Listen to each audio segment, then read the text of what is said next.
Bawang merah dan bawang putih. Pada zaman dahulu kala, di sebuah desa yang subur, tinggallah seorang pedagang kaya bersama anak perempuannya yang bernama Bawang Putih. Istri pedagang ini sudah lama meninggal dunia. Si pedagang sangat sayang kepada Bawang Putih, sebab dia seorang gadis penurut dan baik hatinya. Suatu hari setelah si pedagang pulang dari bepergian, dia membawa seorang ibu dengan anak gadisnya.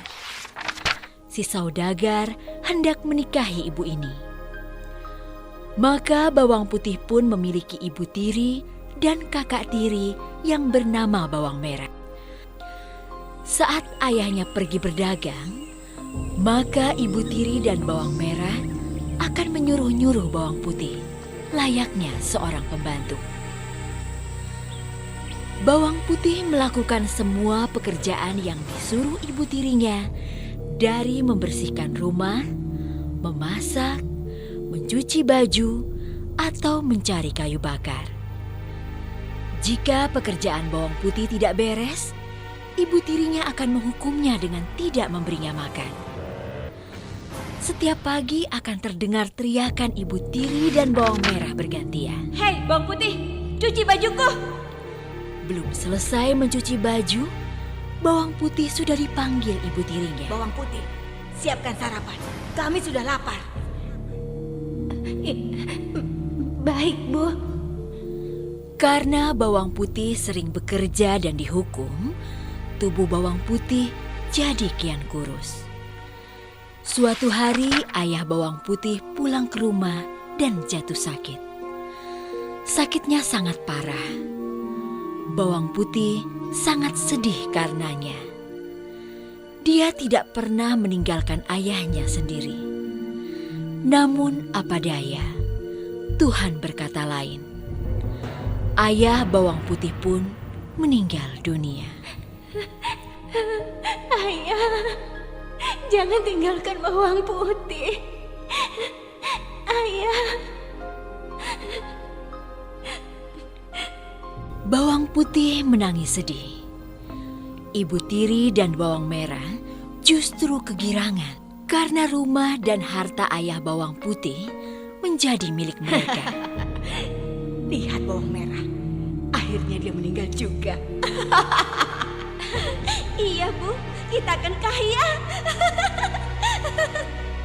Kehidupan Bawang Putih menjadi semakin sengsara setelah ayahnya meninggal. Tidak ada lagi ayah yang menyayanginya dan menghiburnya.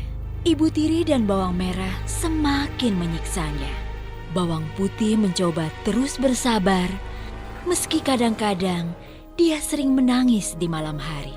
Ya Tuhan, tolonglah aku. Kenapa mereka selalu jahat kepadaku? Suatu hari, Bawang Putih pergi ke sungai hendak mencuci baju. Dia masih mengantuk dan lapar. Tubuhnya lemas.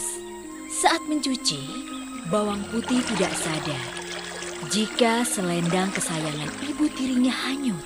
Ketika Bawang Putih memasukkan cucian ke dalam keranjang, dia terkejut karena selendang ibu tirinya tidak ada.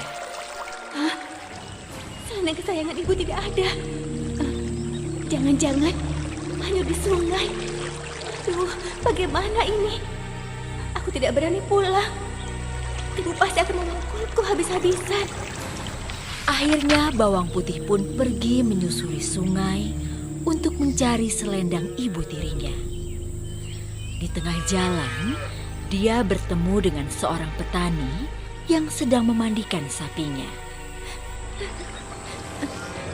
Paman, apakah Paman melihat selendang berwarna merah hanyut di sungai? Petani itu mengangguk dan menjawab. Selendang merah? Oh iya, Paman melihatnya. Sepertinya selendang itu diambil nenek tua yang sedang mencuci pakaian tadi. Rumah nenek tua itu ada di atas gunung. Bawang Putih pun segera pergi menaiki gunung. Di sana, dia menemukan sebuah rumah kayu. Bawang Putih mengetuk pintu rumah itu. Permisi, Nek. Apakah nenek menemukan selendang merah milik ibuku? Kemudian nenek tua keluar dari dalam rumah dan menyapa bawang putih. Ada cucu datang. Ayo masuk. Siapa namamu, Cuk? Aku bawang putih, Nek. Nenek tua itu akan memberikan selendang merah dengan satu syarat. Bawang putih harus membantunya terlebih dahulu. Bawang putih bersedia. Selama seharian, bawang putih membantu si nenek memasak, mencari kayu bakar, membersihkan rumah, dan mencuci baju. Bagi bawang putih, semua pekerjaan itu tidak berat, sebab dia sudah terbiasa melakukannya. Tibalah waktunya bagi bawang putih untuk pamit pulang. Si nenek memberikan selendang itu kepadanya. Bawang putih, ini selendang merah yang kamu cari.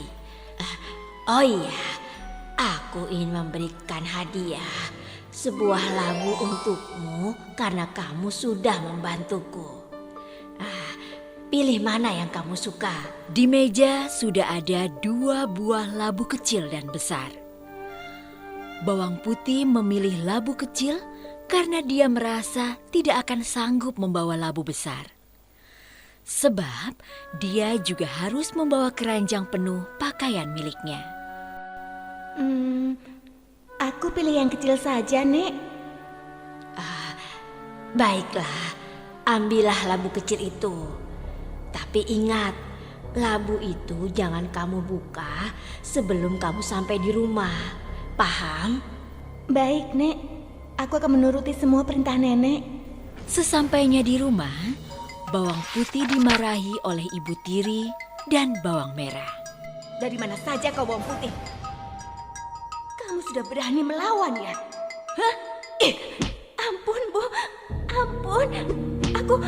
Aku tadi... Alah, cukup bawang putih. Kami tidak butuh alasanmu. Mereka terus memukulinya.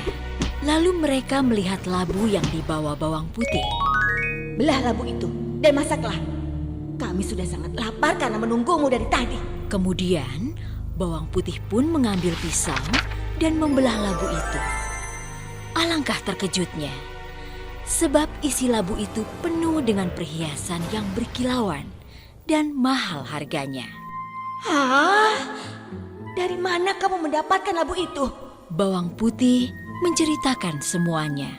Aduh, bawang putih. Seharusnya kamu memilih labu besar. Isinya pasti lebih banyak. Hah, dasar. Mendengar kata-kata bawang merah, si ibu tiri akhirnya mendapat ide. Sepertinya aku punya ide. Keesokan harinya, ibu tiri dan bawang merah pergi ke sungai. Mereka sengaja menghanyutkan selendang merah. Diam-diam, mereka mengikuti arah selendang itu hanyut. Benar saja, selendang itu kembali dipungut oleh nenek tua itu. Ibu tiri dan bawang merah segera mengikuti nenek tua yang berjalan naik gunung.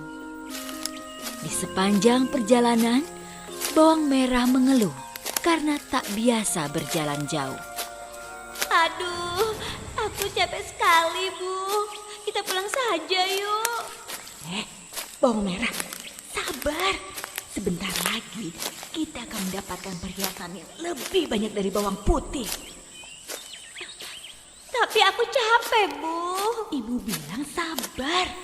Sesampainya di rumah nenek tua, ibu tiri dan bawang merah mengetuk pintu. Nenek tua menyambutnya dengan baik. Kemudian, ibu tiri dan bawang merah pura-pura sedih dan menanyakan soal selendang merah itu. Nenek yang baik hati, apa nenek menemukan selendang merah milik ibuku? Oh iya, kebetulan nenek temukan tadi di sungai. Seperti halnya dengan bawang putih, si nenek baru akan memberikan selendang itu jika mereka membantunya. Dengan terpaksa, demi mendapatkan buah labu itu, mereka bekerja membantu nenek meski sambil mengeluh. Capek sekali.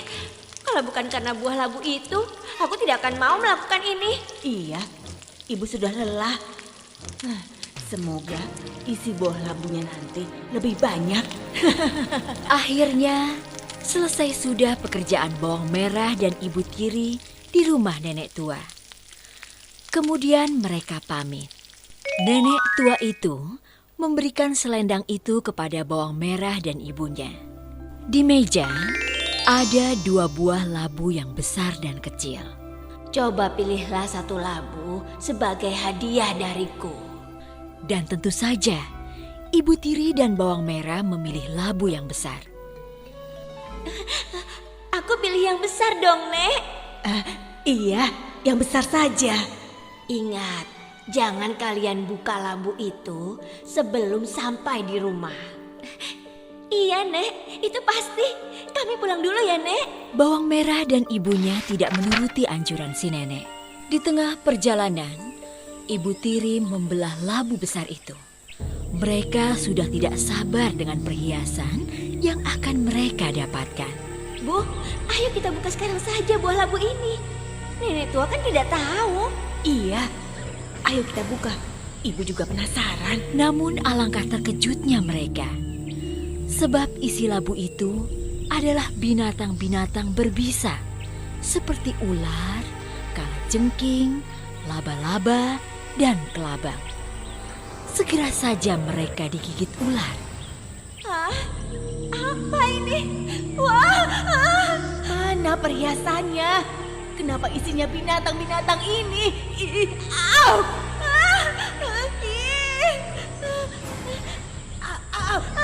aduh, ibu, aduh,